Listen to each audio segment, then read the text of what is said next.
moving through the mountain range, finding forces. You want to say a little of what you're getting into, Zane? Yeah.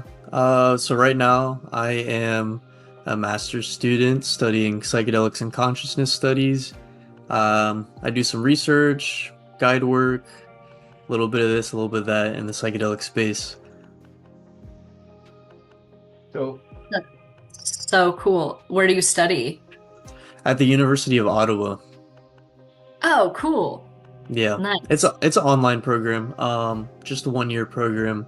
So I've only had to go to Canada twice, but the times I went, it was really cool. That's awesome. Did you say master's or PhD? Masters, Awesome. What was your bachelor's in? clinical psychology. That was at UC San Diego. Super cool. That's awesome. What do you do on the team here for Bufo? I'm gonna be teaching the Psychedelics 101 course. Oh, cool. Okay. Yeah, Awesome. Amazing. Super nice to meet you. nice to meet you. Yeah, absolutely. My name is Josie, and my bachelor's is in bioanalytical medicinal plant chemistry. I'm building the course currently. Um, so yeah, just working on that, putting all sorts of cool stuff together, but that's amazing. I'm super glad to hear that.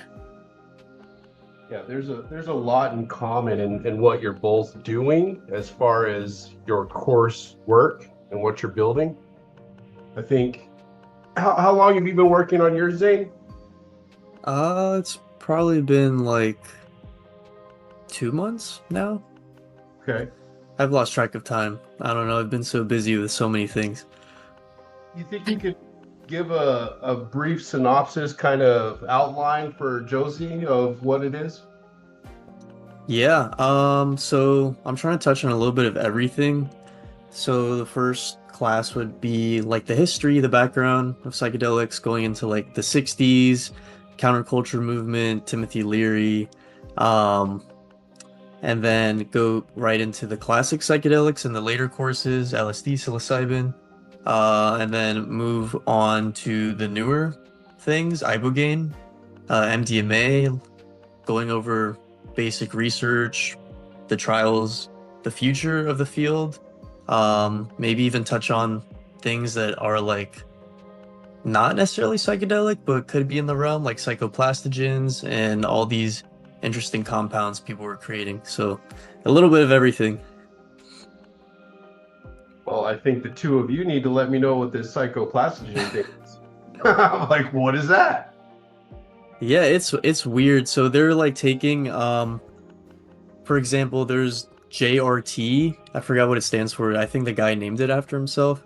And they took the LSD molecule and they like flipped it, and it took a few years to make. And I think this was at UC San Diego where I went to undergrad. And apparently it's supposed to have all the like positive effects of LSD, but without the trip, or like a lessened trip. So they could give it to people who have like schizophrenia or psychosis, so they don't have like enhanced delusions and hallucinations. So trying to make like psychedelics or psychedelic adjacent compounds accessible to those populations that are excluded from all these trials, just because of their diagnosis. Wow. That's super cool. Have you looked into, or do you know anything about MM120? I've heard of that. Yeah, isn't that also related to LSD?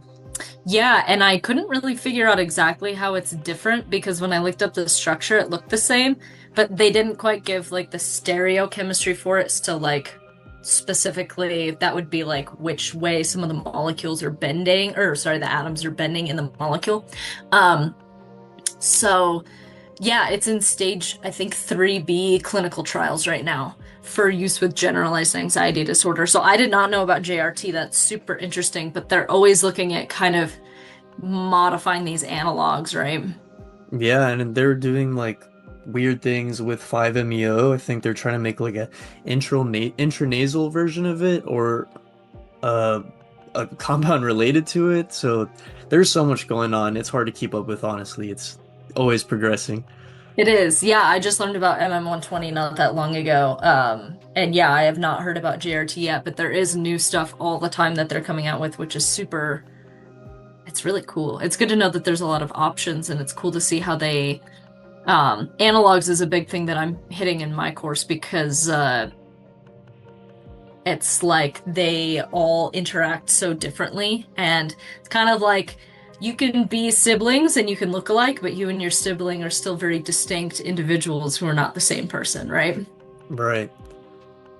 Yeah, I mean, like, there's so many compounds out there. I mean, Shulgin, he made what, 200 something? And 2CB was his most popular. And, like, we don't even look at that at all in research. And it has great therapeutic benefit, in my opinion. But it just, like, I feel like we've neglected a lot of compounds that already exist. Like, people are trying to patent new compounds, but there's so many out there that already exist. MDA, like Molly psychedelic sister, we don't look at all anymore. 2CB, I mean, I think one of the trials that are being fast tracked is methadone, which is interesting. I didn't know about methadone until I saw that Trump fast tracked it through the FDA approval thing. Yeah, there's like CDMT I heard of, like DMT that occurs in some anemone or something. So I'm curious what naturally occurs out there that we haven't discovered yet, like in different plants and animals. Yeah, my mom just sent me, I'd have to look into what it was called, but it's some grass that grows and it has saponins that are mildly psychedelic that people have used. But then it got kind of like swept under the rug because they're like, oh, well, it could be potentially toxic. And it is funny how once something gains a reputation, it's almost hard socially to backtrack and look at it differently. And that did happen with, 2CC, 2CB, and 2CI. They became kind of like classified in with like N bombs and things like that as like research, like fake acid research chemicals, and people became kind of afraid of them. And it's been interesting to see that people want to move on to new stuff instead of go back over all this old stuff. And I agree with you. I think there's a ton of things to be found, and lots of new compounds. So yeah, I'd love to hear like more about what you specifically you're doing. I'm like so intrigued by you. This is awesome. Um, in what sense? I do a lot. I guess. Well, I don't know. What's your favorite substance? Ooh, that is a great question. I love when people ask me that question. Personally, I'd say LSD. I found like the most benefit from it. Mhm. The only downside is it lasts so long, but the benefit I've gotten, the experiences I've had have just been so profound. And then a close second would probably be DMT. But I kind of like that more so recreationally, which is kind of weird, but I think it's because of like the visual aspect. It's so visual, and I really like trying to like draw what I see or just like enjoying. It's kind of like watching a movie. Like there's no effort. You just kind of lay back and just watch everything unfold and like interact with beings or fractals, all these different shapes and colors that I've never seen before. So it's fascinating. Yeah, What and about you? much shorter than LSD. Yeah. It's changed in time. I would say it definitely used to be LSD. I had so much fun on that. Oh my gosh. I don't know. Lately, like in the last couple of years, I would say MDMA or ketamine both have a pretty special place in my heart. Have you experimented with either? I'm assuming, yes. Yeah, and I've combined the two. Have you heard of kitty Yes. flipping? Yeah. Yeah. Have you tried that? Oh yeah. That's like my kind of most ideal, or like using a little bit of K kind of when you're on the down turn at the end of the night. Exactly. Yep. Responsibly and respectfully, of course. This is not something I do often, and I always do it with intention and otherwise, but yeah, they're very fun together.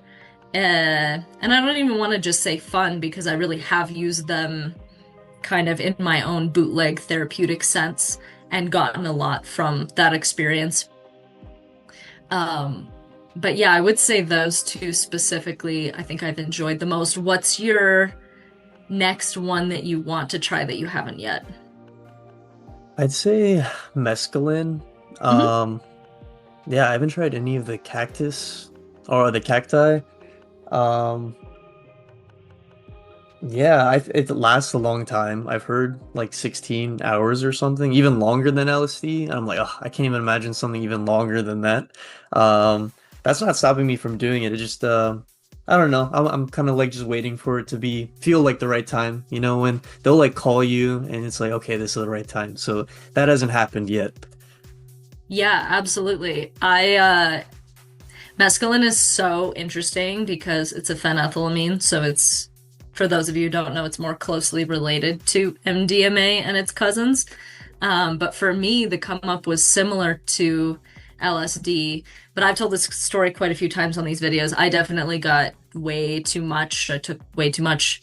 So I would love to know what that experience would be like given a correct dosage.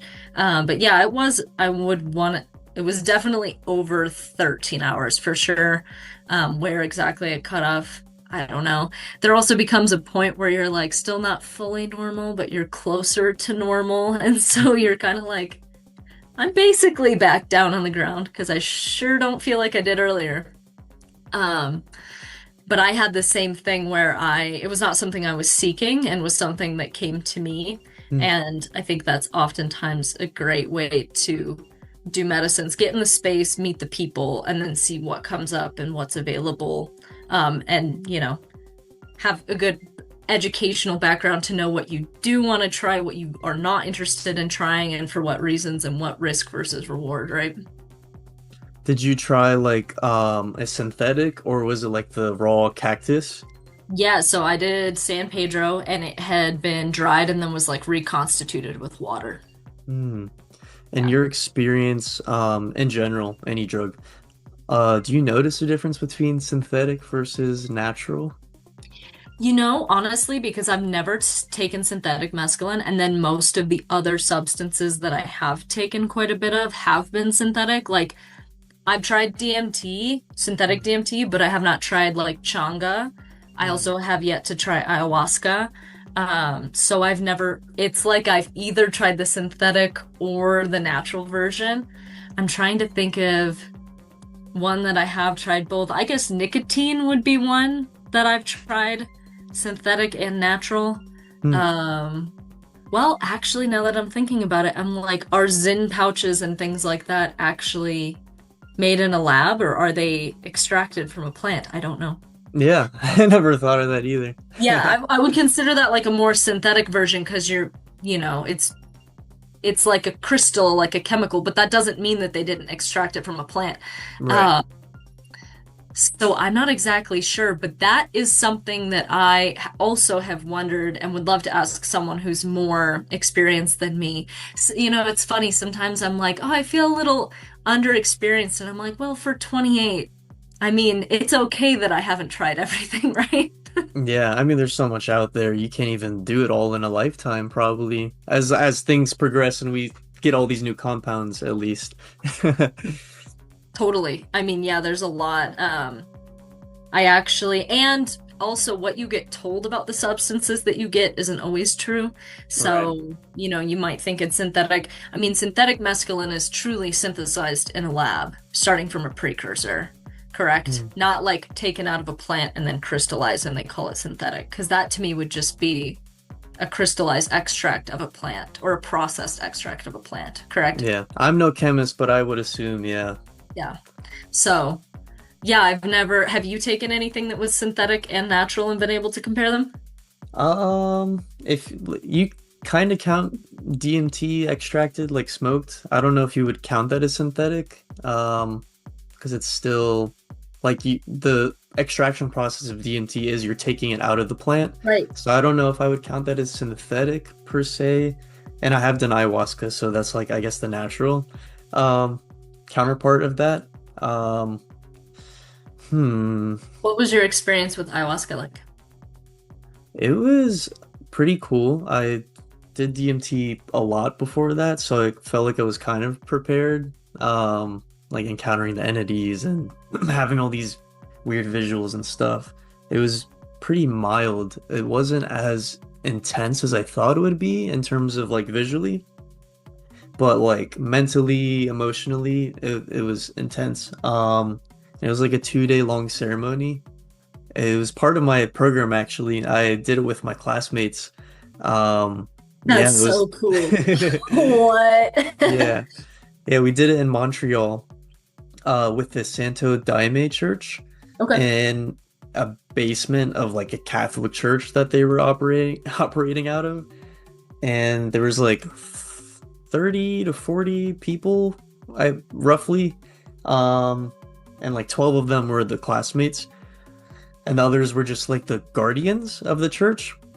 And so they like played music for like 8 hours straight, and we're sitting in this like school chair, this metal school chair, and it's so uncomfortable. I'm like, oh, I just want to like be in nature or something. And it wasn't like the most ideal experience, but yeah, I mean, my other classmates, they got to go to like Colombia and Jamaica to do theirs, but I opted for the closer, cheaper option in Montreal. But it was still really cool. Like I got a decent amount out of it. Maybe not as much as I was hoping, but enough to work with for a few months. That's super cool. Would you recommend to someone wanting to try ayahuasca to experiment with DMT first? Honestly, yeah, and this is like my unpopular opinion in Right. general. Like even for any psychedelic, like I would usually just recommend, hey, like so you don't have to commit to a 4 to 6 hour mushroom trip or 8 to 12 hour LSD trip. Just like try a DMT vape. Like it's so easy to titrate and microdose and like work your way up so you won't blast off and be like and see the entities right away. And you can get like you can dip your toes in to a psychedelic experience in under 5 minutes, and then you're like, okay, like I like that, or I don't like that. I don't want to do this for a few hours. So that's my unpopular opinion. People should start with that. Not, I don't recommend like doing it out of a dab or anything, because that will send you to another dimension. But if you have like a vape cart, you can microdose and just easily get a feel for the psychedelic experience in a few minutes. So yeah.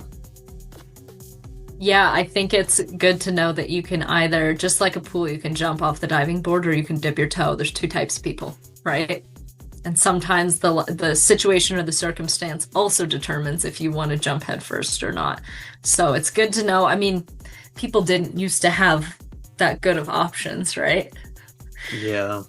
Yeah, this is the cool thing about the future of psychedelics. I'm writing a section about deliriance, and I was talking with a friend of mine, and he put it so succinctly. He was basically like, yeah, I mean, that's just what people did if they lived in a part of the world where they didn't have access to like actual good psychedelics. And I was like, that's a really good point. You get stuck with what you have around you, right? There were certain places where it was like, we have Datura and Bergmansia. That's what we have. That's what we're experimenting with. And you will have an entheogenic experience, but it might not end in, you know, it might end more in the shadow realms, right? Right, yeah. A lot of the like trip reports from like Benadryl and like Yeah. DXM, all that is just teenagers that can't access like medical or legal marijuana, or they're not old enough to even drink, so that's like what they can get their hands on, and then they do too much and see the Hat Man. Exactly. That's exactly what I'm writing in my course. Like, regardless, I mean, you might skip over this section or not be interested in it, but the reality is you need, if you're going to truly educate yourself on this stuff, you need to understand that kids who have access to the internet, this is what they're going to come across, and they're going to think that they're looking for any experience because any experience is better than no experience, right? Right. And I definitely was one of those kids where I was like, how bad could it be? And I was lucky that I didn't have access to a lot and I didn't experiment, but I definitely did have those thoughts and was like, you know, oh, if only I had some morning glory seeds, or if only I had some of this, you know, then I could have these experiences. I'm glad that It seemed like the universe protected me until I was an adult. That's good. Yeah, those seeds they vary so much. I did research a small research project on Datura, and I think the potency in the seeds vary like 5 to 1. Like it varies a lot. So like even if you do all the math and you're like, okay, it takes this many seeds to get this much, like it could still be hit or miss. This is one of the interesting things about plants, the environment, the heat, the age of the plant. Like all of these things change how many secondary metabolites a plant makes. And even if like a plant is getting attacked by bugs, so like, like nicotine is meant to essentially like paralyze caterpillars that are eating the tobacco plant. The plant has the ability to stimulate more secondary metabolite production and make more of these medicinal compounds if it's in a stressful situation, much like humans make adrenaline when they're in a stressful situation. So I'm sure even the individual plant, that's a really good point. We don't know why plants make all compounds, but there's certain ones that are pretty clear. It's like, stay away from me. You don't want to consume me. I did not know there was that much of a variation between those seeds, though. That might be one of the...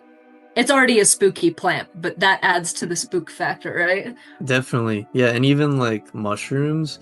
I went to the Chacruna Psychedelic Culture Conference in April, and the guy who opened like that big popular mushroom church in Oakland, he gave a presentation on mushrooms having a huge variation in potency, and it was like 80 to 1, like, and with not even between species, but within the same species, same batch, but just a different mushroom from that batch. Like it could be grown in the exact same tub. You pick this mushroom, you pick that mushroom, they're completely different. One is 10 times stronger than the other one and will just send you to the moon.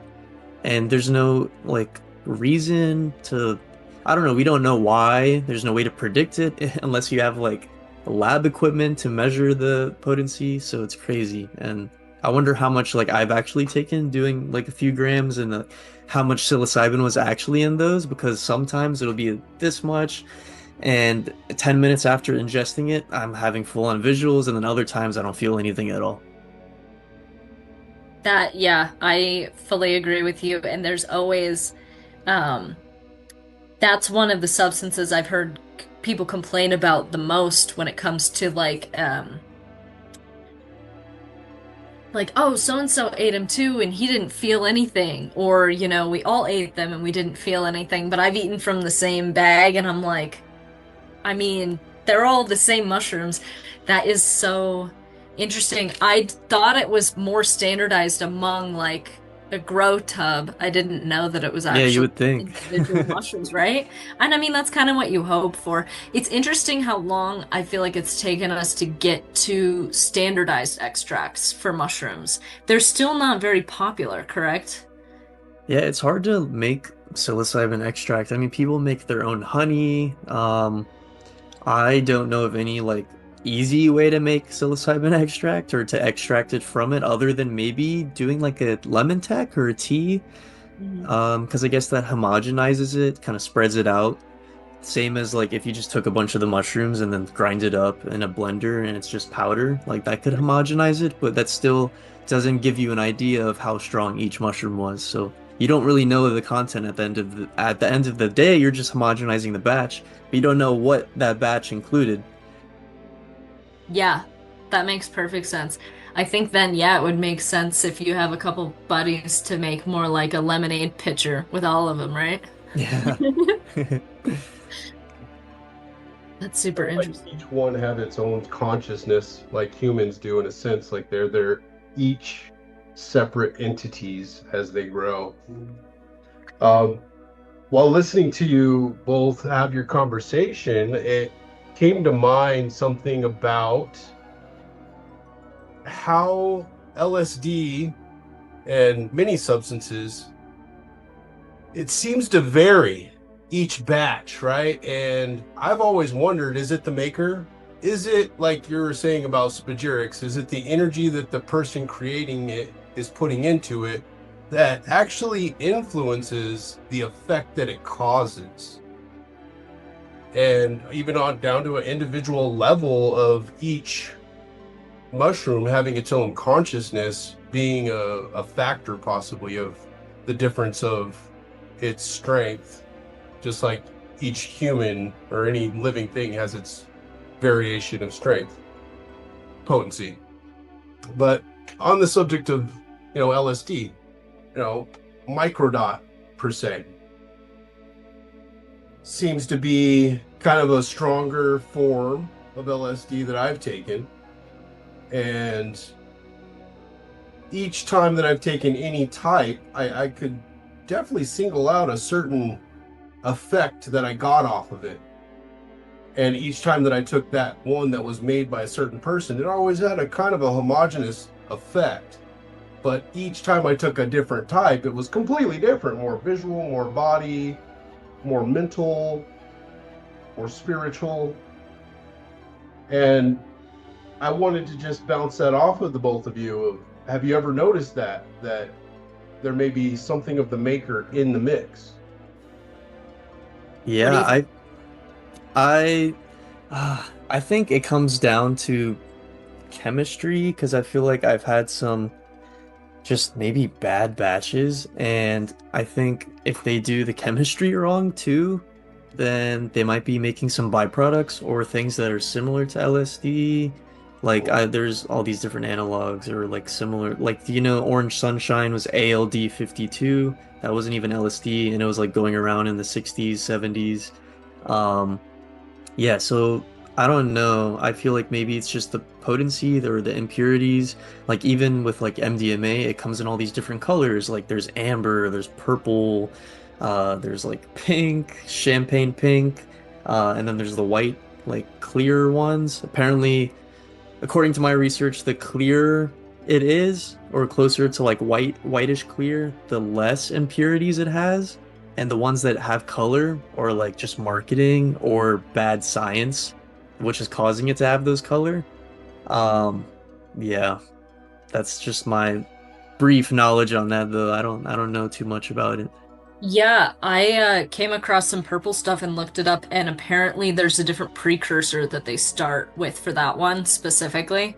But again, you're right, like impurities, if you do a good recrystallization. They claim that the purple stuff is purple really without the impurities, but I don't also, from a chemistry standpoint, I don't really know exactly how that works. I also don't do high levels of research into this because I don't want to be tracked. I'm not trying to make any of this stuff, you know what I mean? But yeah, impurities are big. There's some that are like unavoidable, like I guess really pure ketamine has a still a byproduct that's always in it, at least like 1%. It's just a really hard thing to get rid of when you're making it.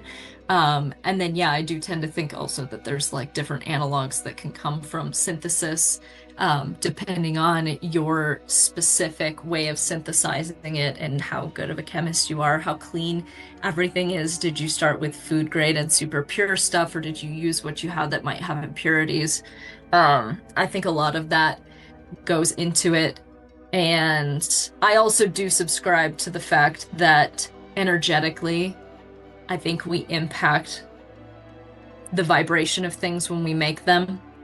I also think that the energy, I think this is another reason why set and setting is such a big deal. I think everything you eat that day affects it. I think everything you eat that month affects it. I think your general thoughts, how your brain is going, all affect it. I think the energy of the room and even the energy of the space. There's a really amazing book called LSD in the Mind of the Universe, Diamonds from Heaven by Christopher, I think his last name is pronounced Bache, B-A-C-H-E. And it's one of my favorite books that I've ever read, but he dosed himself with 500 micrograms of LSD like 79 times and kind of like pieced together like how the universe works in his mind and learned a ton. And he talked about in his book how the position of the planets affects LSD and your trip. So the state of the universe at that time. And he's like, you can believe this or you don't have to. He's like, but from someone who has spent, I mean, what? Let's see, like 80 times 12, that's over 800 hours of heavy, heavy tripping. I tend to give the man a little bit of credit. You know what I mean? He's braver than I, that's for sure. And so he talks a lot about that. And I do wonder again, like you said, Elton, the energy of each individual, we call them bodies for a reason, each individual mushroom. And then also when you get into quantum physics, something changes when it's observed. So did the mushroom decide how much psilocybin it had in it when it was observed? Does it decide when you grab it with your hand? I don't know. We've proven that things don't decide where they are in the universe until we observe them. So does that change who picks what? Does that change what happens? Is everything kind of faded in a way, or is it really just as basic as chemistry and this has this and this has this and there's no changing it or flip-flopping it at all? Yeah, I think touching on Elton's point, a really cool experiment we could probably try doing, let's say with like cannabis. We have government grown cannabis now, and all these places that have legalized cannabis. And there has been research where I think they took like monks and they blessed like chocolate, or they said like sent good intentions to chocolate, and then they had the chocolate that wasn't blessed and they would give it to people, and then they would see like how they would feel, and then the people who got the blessed chocolate reported feeling better. So maybe if we had like an intention research with medicines and we blessed like this cannabis, same strain, homogenized, same THC percent, whatever, and then blessed or didn't bless this cannabis and then gave it to people, let's see how it affects them. Or maybe we could even send bad intentions. I don't know, like there's the rice experiment. I don't know if you've seen that, where they leave like 2 things of rice. Yeah, and then they like talk bad, like speak negatively to one jar of rice and then speak positively to the other jar, and then the negative one would like grow mold and stuff, and the other one would just be fine, and it would just ferment naturally. Yes, very much. All the way down to the microbial. Reality is subjective to the intention that we input into things is something that I've come to believe and understand is a basis of reality. And to that point, I mean, when you're getting into mushrooms and their growth, I mean, being that they are probably one of the largest organisms they're finding now that exists through their microcilia, it doesn't just reach through the forest floor. They're finding that it reaches far beyond the forest into the cities. I mean, it doesn't really stop. It is truly a connective neuromatter of plant that connects the entire biomass of all plant forms. And they can all connect and speak to each other in a sense as kind of the consciousness that we are connected to. And that leads me into what I had brought up with you, Josie, and Ray when we were speaking last, was that point of, have you ever had a psychic awakening on LSD or any substance where you had that telepathic ability wake up and you're just blown away with, okay, this is happening. I'm literally hearing somebody's thoughts and we're having a conversation with no mouth movement. Have you had that, Zane? Yeah, unfortunately not with someone else, because the people that I was around weren't on it, but I could still read their thoughts, or like I felt like that. It wasn't mutual though. Okay. Yeah. I had it mutual. I know I said it was off of mescaline, but I thought about it later. I was like, it was microdot. It was totally microdot. And I didn't really understand what the difference was as far as what microdot is, other than it's kind of a fiber gel form of LSD. Do you know what specifically the difference is? Is it the same as gel tabs, Zane? No, Well, it's gel like a tab- smaller version of the gel tab. Gel tab would be like the full tab. Microdots are specifically microdoses, so you don't have to cut them up or anything. Like they're already made that way. Gotcha. far more intense than anything I'd ever taken. It was a little tiny dot, but it was stronger than me taking 10 hits, in one shot. Really? Done. It I've never heard of that. blew me out of it. I was like, I had an experience like that in my life. And I don't know if it was possibly a mixture of maybe LSD and mescaline, because I have done both. And, doing mescaline by itself, doing gel tabs by itself, I know the different feelings, but that microdot was its own experience. And that's the only one I ever had a true psychic conversation with a group of people. We were all having a conversation, no words necessary. Based on the size of what you ingested, I would think it would probably likely not have mescaline in it, because you need like a tangible amount of mescaline. But LSD, the reason why they spray it on paper is because you need like a grain of sand's worth to trip. So it could have just really had, I don't know, it could have been like pretty much like almost a crystal of LSD. Yeah, that's pretty much what they say. Is it's like Right. it's actually a little gel, but it's in a tiny itty bitty little pill form-ish. That's crazy. I don't know. I would think that you must have just had multiple hits, because I will tell you that things get very wonky above like 2.5 hits. It's very comparable to DMT, really.